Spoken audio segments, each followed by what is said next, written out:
What is it like spending all the hours that you have in the sports hall on your own? Ooh, that's a good question, actually. No one's ever asked me that before. Um, if you're there with a plan and the session is purposeful, you go into a kind of flow state, so you're not really thinking about the fact that you're there in a sports hall on your own.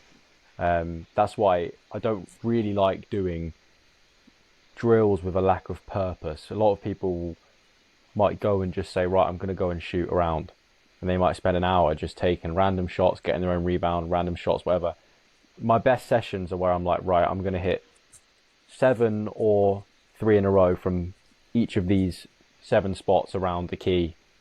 And then in my head, I'm constantly thinking, right, I've made two in a row. I've made two in a row. And if I make three in a row, then I can move on. Or if I miss that, then I've got the three in a row is reset and it's just three.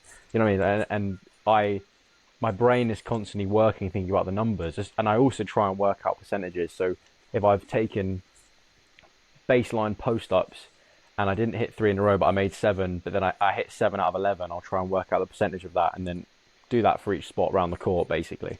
So it's not like I get bored or lonely or anything like that because I'm there for a reason. The same way people can go to the weight room and lift weights on their own because they have a program where they're like, I'm going to do 4 sets of 10 of this weight because last week I did 4 sets of 9, or you know what I mean, So that kind of thing. So it's like you're there to do a job to get a rep in, mm, rather than just shoot around and see what happens. yeah, but training with other people is so much better.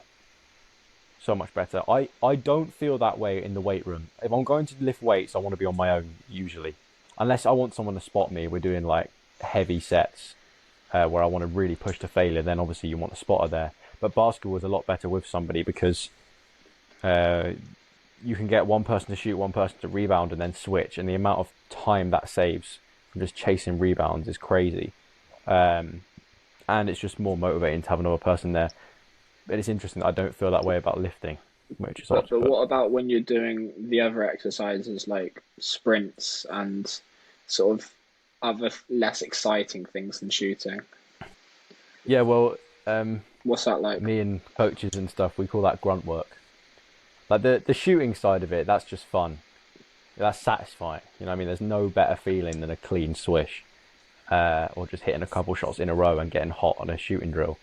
The grunt work is the tough part of training. That's the stuff that people don't want to do, and it's actually what's improved my game the most over the last year because I was basically told like you can shoot the ball really well, but you're too slow and immobile. Because basically, if you're a great shooter but you're too slow and immobile, the other team can go right. Well, let's just press him out of the game and make sure he doesn't get into the offense. And that's what happened a year ago when I played in my last under 18 tournament. I was if I could get down to the offense, it's probably likely I'd score at that level. But there was one time we played a game against North and they just put two players pressing me and I couldn't get into the offense. Mm. So that was one thing where I was like, I need to get quicker. I need to improve my chair skill. So I do a lot of like like it's kind of like circuits slash interval training for people that don't really understand it. So like we'll do like 30 to 40 seconds of a chair skill and then go into 30 to 40 seconds of sprints where I push as hard as I can up and down, and then you take like 30 seconds rest, and you'll do that with like 5 to 10 different chair skills in like a circuit like that. A chair skill is stuff like we'll do.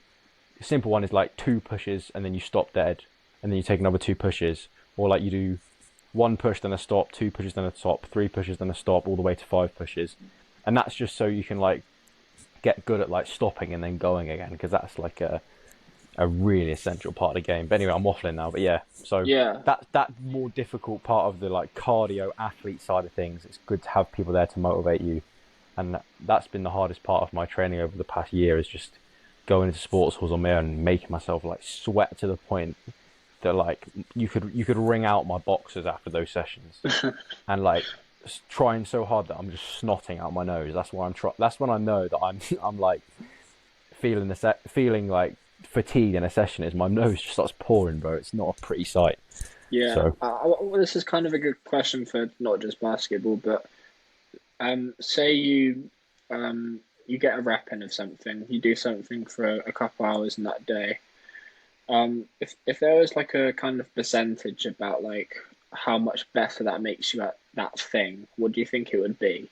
Like, so Oh, say if you were to that training session that you did today, how much better in sort of percentage were um are you like tomorrow rather than if you didn't do it and you just went straight to tomorrow?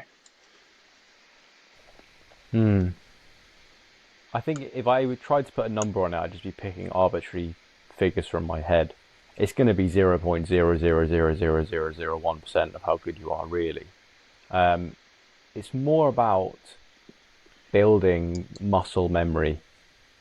If you do something every day for 5 consecutive days, then take a day off, then do it again for 5 consecutive days, like your body is just going to know what to do eventually. I think I benefit now still from this training sessions I did when I was like 14, 15 in a sports hall where I didn't really have a plan. I was just shooting around, just putting up like a couple hundred shots 2 or 3 times a week on my own. Like I'm living off those numbers now still. Um, but I think it's difficult to quantify like that. Yeah, But it's more about keeping your body in a so every time you go and play basketball, your body does you don't have to think about what you're doing. It's just that's why you train basically. You train so in a game it's unconscious. I suppose in general in a skill, the more you do it or something, the more kind of incremental the improvement is. So it increases, but in a smaller amount every time you do something. Mm. And a lot of it now is psychological in a way. Like I know how to shoot a basketball. I've known that for like 3 years to a decent degree. But it's like I want to take a couple hundred shots a week because then when I go into a game, I don't have to worry that I'll miss. Like, of course, I'm going to miss shots. You probably nearly miss as many as you make, right? But if you're coming into a game on a Saturday in the season and you know you've taken 500 shots that week, literally just the shots you know you're going to get in the game, your bread and butter opportunities, you'll just have more confidence to hit the shot. You're like, I've taken 100 of these already this week. You know what I mean? Mm. I mean, it's a it, it's a funny like concept like how it's so fun to aim at like one spot and have our kind of whole game around that and just take like hundreds of thousands of shots. I suppose, what do you think there's some sort of like pleasurable like neurochemical that happens when you make a shot? Definitely. It's hitting a target. It's it's something primal about it. Human beings, we love setting ourselves targets and shooting for those targets. And that doesn't necessarily have to be the shooting of throwing a ball or kicking a football. That's like just trying to aim for a goal and then succeeding in that goal. We find that so satisfying. So satisfying. And we look at the game of basketball, it's arbitrary. You're throwing a leathered spherical object into a circular hole, and then apparently that's 2 or 3 points. And then there's a referee that tells you what you can and can't do in the pursuit of this point scoring. And then you apparently beat another team if you put the ball in the hole more times than they did. It's stupid on a very sort of ground level, but we get so invested, we love it. And I think it's because we have a fascination with human beings that can hit the target and do it to an elite level. And also, it's difficult. The average person, even just shot a basketball, but shot a basketball in a sports wheelchair, they wouldn't even hit the rim. You know what I mean? Unless they have like experience in some kind of sport involving hand-eye coordination and stuff. So when you see someone doing it, like a guy like Terry Bywater, I watched him. He's like a veteran of the GB team. He's in his early 40s, and I watched him at this tournament they're doing in preparation for Paris. And like he just comes on in the second quarter and hits like 2 3 pointers just casually. And it's just ridiculous. It's so Mm, unconscious because that guy's been in the GB program for like 25 years. mm. So when you see someone like that, it's like, whoa, he's hitting the target on such an elite level that strikes something quite primal in you, and it is satisfying. Mm. Mm. How can you take that to other goals in life? So yeah, how does that sort of transfer over for other examples in life? Well, there's a lot actually you can extrapolate from sporting philosophies to everything in life. So just based on the conversation we've had in the last 10 minutes, if you want to be good at something, you want to make it unconscious. You want to do it so many times that your body and mind and spirit just knows what to do. Like you don't have to get involved. Like in a basketball context, that's me taking multiple hundreds of shots a week so that when it comes to game time, I don't have to think about what I'm doing. But that could be you want to be good at public speaking. Well, just do it a lot until it's not scary anymore. You want to learn how to play a musical instrument. Play it all the time until it's unconscious. So that applies to everything. Hmm. And yeah, that's why we find even people outside of sport that do things well, we find them satisfying to watch, and we find it inspiring and engaging when we see people do stuff, because getting good at something is hard and takes hours of effort and commitment. So on many areas of life, you can see this. Like if someone is very good at speaking, they can articulate themselves very well, or they're very well read and very well educated. You find that fascinating because they've hit some kind of target. Or you see someone do anything in a sporting or athletic context, when you see Usain Bolt run 100 meters in 9.81 seconds or whatever it was. Like that is insane to you because it's just people pushing the boundaries of what humans are capable of. And in any context, that's interesting. So, Yeah, yeah, I bet. get your reps in and do something remarkable. Normally though, like I'd see someone running and I wouldn't think and it's not someone just running is not that interesting. But when you see someone do it in 9.3 seconds, it is. Yeah. Um, it must just be like some admiration between getting to a certain level and then um, seeing that is it's just maybe inspiring, maybe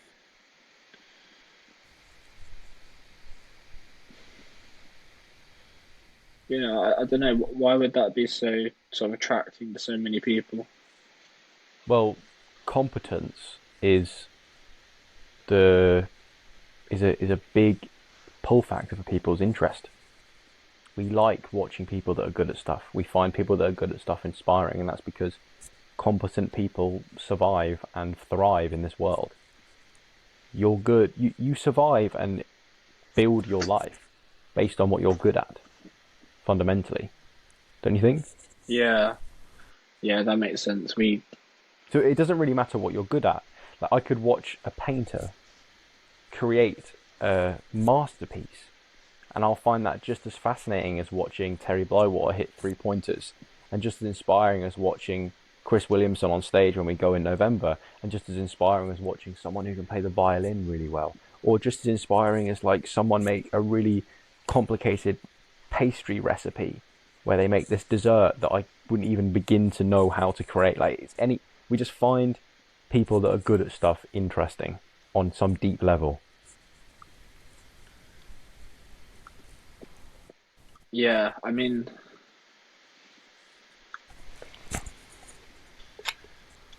it's interesting because you do get the feeling of inspiration, but you might not.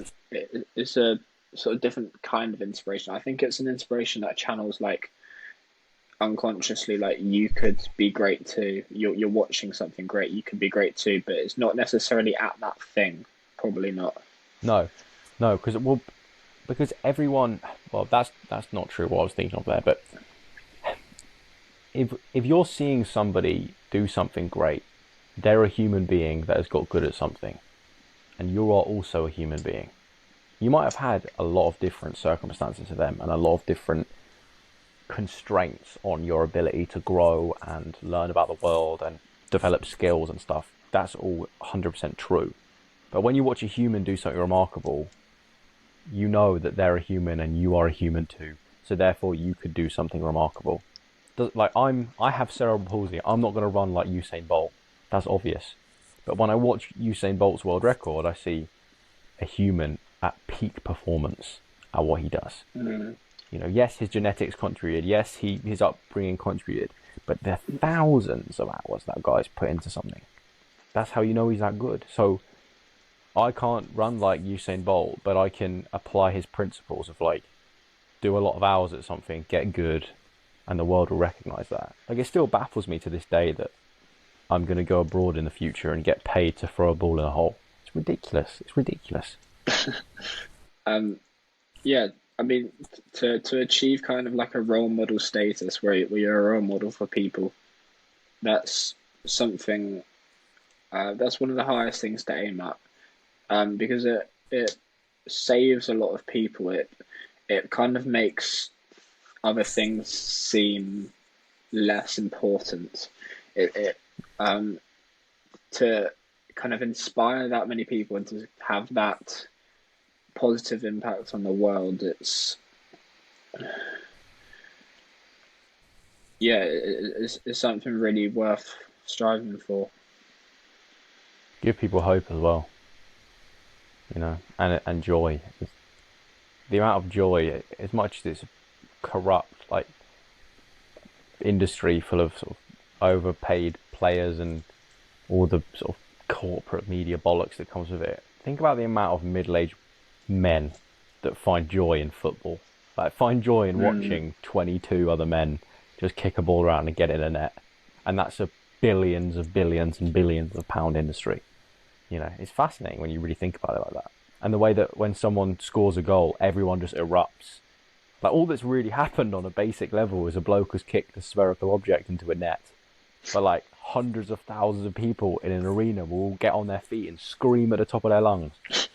It's primal, mate. It's a ritual. It's something. It's something deep within us. Well, But yeah, it's the players are like the players are something to be worshipped. They're like a religion. yeah. It's a devotion to a club. It's a and so you're kind of if you're a player, you might be worshipped by a couple of people because people want you to do well. It, Well, it's just like that argument I used about Peugeot not being real in the episode with Sigs, right, from the book Sapiens. Like Arsenal as a football club, that's an idea. That's an idea that people have subscribed to and they worship. You know, so they all buy tickets and line up to watch people that wear a certain coloured shirt with a certain symbol on it kick a ball around. And it is like they got like just like you go to church on a Sunday, they're going to worship their god Arsenal FC, mate, and shout for their players and scream when they score and feel the pain when they lose. And it's a weird, it is a bit sort of ritual like. so it's You know, I know people give me a bit of stick for that, but that's how it comes across from my perspective. so Arsenal isn't real. Well, look, players that play for it, the t-shirts, the stadium, yeah, that's all physically real. But what I'm saying is the idea of Arsenal FC is like it's like a concept that people have fallen in love with. If you're an Arsenal fan or whatever club you support, it is like your own little religion in a way.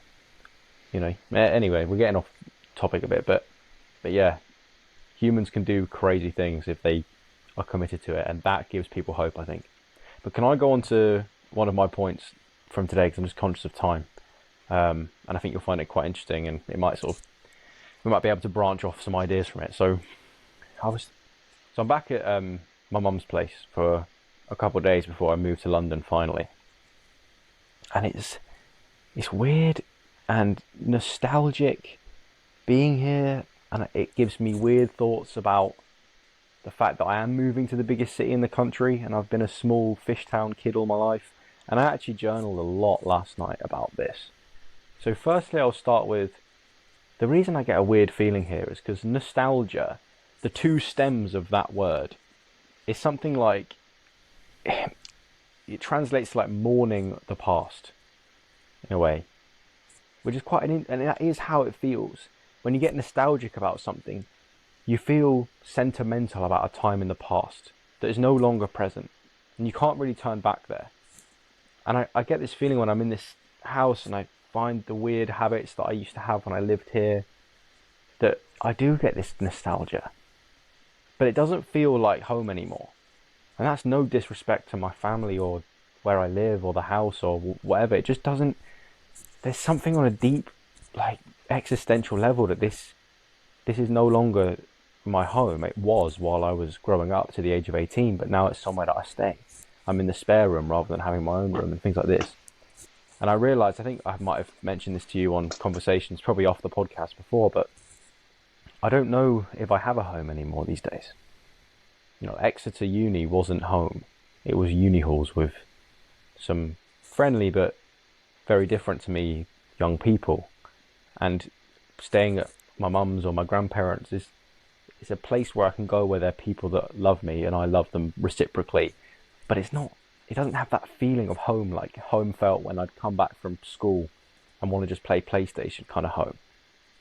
And two, I'm moving to London with friends that I met over the past year and have bonded with, but it's not home yet, and I don't know if it really will be because it will still be living with friends and in a new city and everything. I'm like, damn, I don't know where home is anymore. That's an interesting conundrum. And I wonder if a lot of younger people or just people in general can relate to that. Just like when you're a kid, if you are lucky enough, you have a stable idea of where home is. And then you grow up and you fly out of the nest, and then where's your nest? Like, you haven't collected the twigs yet to create your own nest. You're just a bird flying through the trees trying to figure shit out. And I realised, as much as that's an uncomfortable feeling, it's necessary to have the adventure of your life. I know Peterson talks a lot about the biblical story of Abraham when he's in his father's or mother's tent and everything's really comfortable, and then God calls to him to leave the tent and enter into the desert. And he should do that because that means he can have the adventure of his life. But have you heard of, I've been linking it to this philosophical concept when I was thinking of a video idea this morning, but have you heard of Plato's cave, the allegory of Plato's cave? Where there's these blokes in the cave and they have a fire in there and they see the shadows reflecting the world outside the cave. And they believe that that is what the world is like. But what Plato argues in this story is that being a philosopher is understanding that the shadows that you see, i.e. your perception of the world, isn't the world. And to go and see the world, you've got to leave the comfort of the cave. And it's almost like, I feel like the more I'm learning about myself and the world and my mind and my spirit is all because I don't know where home is anymore, really. Like I'm leaving the cave. And that's terrifying and exciting at the same time, which is a joyful emotion. That's how you know you're living at your edge, you know, it's like an apprehensive excitement. But I think it's true. I don't think you can stay by the fire in the cave and have an adventure. If you know what's going to happen, you do the same thing every day, it's all as expected. So, yeah, what do you think? So the cave analogy, it comes from the theory of the forms, and it's so there's like a small light that's shining into the cave from the outside, and the that there's someone in there. People are like sort of tied behind their backs, and they can only see one wall. And there's one guy in there who is um, putting like, images against that light so that it kind of projects stuff. So he kind of controls the whole reality through the images that he shows through a couple twigs that reflect onto the light to form an image. Silhouette, I think they're called. So yeah, Yeah, he makes silhouettes, and it's kind of a thing of it's kind of a argument for reality, and kind of how that's life, and that we're ventriloquized by an imperfect reality with limited ways to explore, when really outside the cave is the form, is the perfect form. where the all the beauty is in the universe, where the ultimate beauty is in the universe. And so when you escape that cave, you then have a possibility to experience other forms and other beauty, and that's what.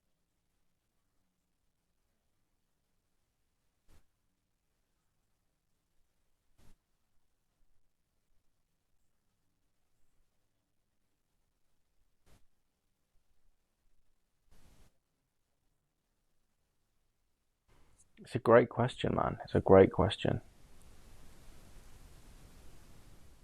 I'm not sure I know the answer yet. They say,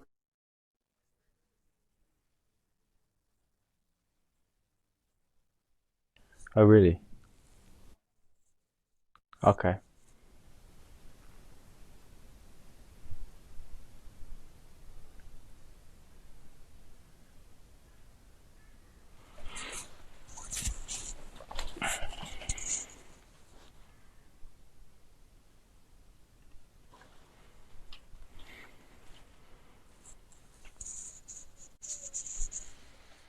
Sorted, do you think?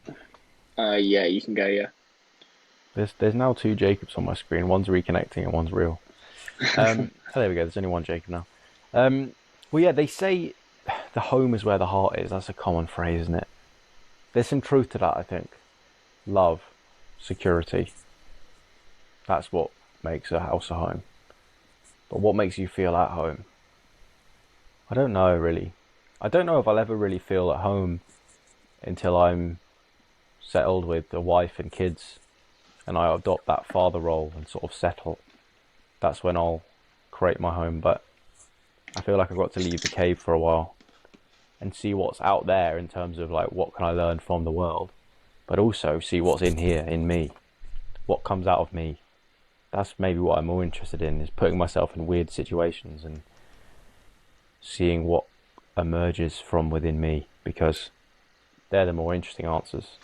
But yeah, that's sort of where I'm at in life, and that some reflections I've had on thinking about moving to London next week.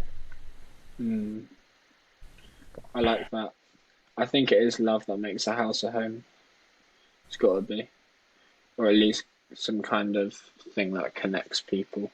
I mean, do you Um, feel, you must feel in a similar way to me in that like you've left your childhood home and I came and stayed with you the other week and you're sort of living in this quite bare house with people you don't really know, and it's it's very student, like the normal student experience really, but there's something missing that's home like. I don't know, like talk to me about that from mm, your perspective. How are you, like where's home for you at the moment?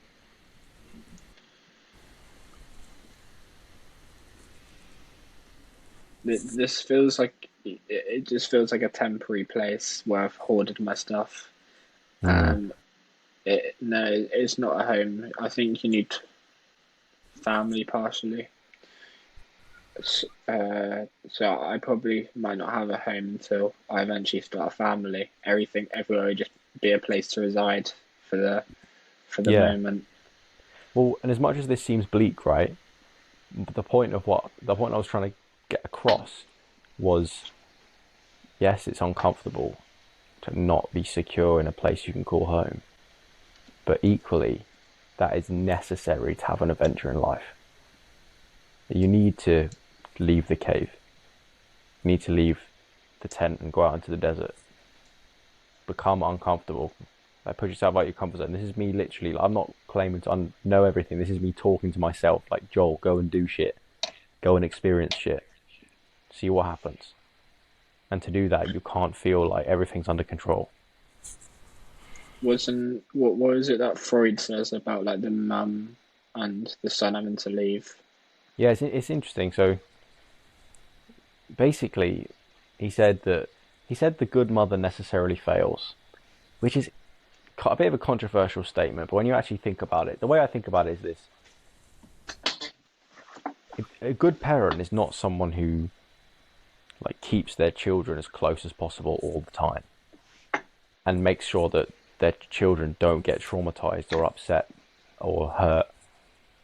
The optimal parent, in my opinion, is one who makes their child strong enough to deal with the challenges of the world and doesn't protect them from them. So I think what he meant by that was, as a parent, you should put your child in a position to take on adversity and survive and learn from it, rather than protect them from adversity completely and mollycoddle them and keep them as a child. Because no one likes like adults that are basically children. No one likes that. That's what he And meant by that. It is you interesting. can't protect them. Well, you can, but you've got to keep them in your basement and give them cereal and a Wi-Fi code and an OnlyFans subscription. That's the modern version of it, you know. And some parents struggle to let their kids go. I know my mum found it hard when I left for uni, but she told me, and this is interesting for people to know, and quite a significant point in me and my mum's relationship as I get older. She said, what helped me get over the sadness, I guess, of you leaving home was reminding myself that the reason I can fly out of the nest and go and have the adventure of my life is because she's done a good job as a mum. And as soon as she put it in that frame, which is true and is beautiful, it's easier to deal with.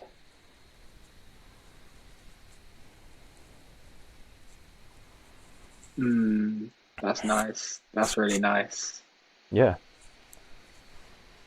Yeah. And equally, as much as everyone has their own criticisms of their own parents, their own upbringing, us included, viewers included, anyone included, if you're able to go out into the world and live your own life, then your parents have done their job, which is to set you up to take on the world.